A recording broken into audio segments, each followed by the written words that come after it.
শাসন রোধে কার্যকর ভূমিকা রাখবে বলেও আশা করছেন বিশ্লেষকরা। দিকে স্থানীয় গণমাধ্যমের তথ্য অনুযায়ী পররাষ্ট্র মন্ত্রণালয়ের কর্মকর্তারা জানিয়েছেন, আসন্ন বৈঠকে বাণিজ্য ও বিনিয়োগ নিয়ে ইতিবাচক অগ্রগতির সম্ভাবনাও রয়েছে।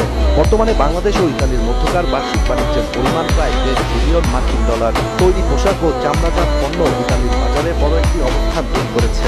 ভবিষ্যতে প্রযুক্তি স্থানান্তর ও বিনিয়োগের মাধ্যমে এই সম্পর্ক আরও গভীর করার উদ্যোগ নেওয়া হবে। এছাড়া নিরাপত্তা ও প্রতিরক্ষা সহযোগিতা নিয়েও আলোচনার সম্ভাবনা রয়েছে। এই খাতগুলোর মাধ্যমে দুই দেশের কৌশলগত সম্পর্ক আরও শক্তিশালী হতে পারে বলেই ধারণা করা হচ্ছে। ইতালির প্রধানমন্ত্রী জর্জিয়া মেলোনির আসন্ন বাংলাদেশ সফর পশ্চিমা দেশগুলোর মধ্যে বর্তমান অন্তর্বর্তী সরকারের আমলে প্রথম শীর্ষ পর্যায়ের সফর।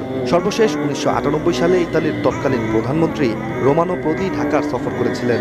এবার দীর্ঘ 26 বছর পর ইতালির কোনো প্রধানমন্ত্রীর এই সফরকে ঐতিহাসিক হিসেবেই দেখছেন কূটনৈতিক বিশ্লেষকরা।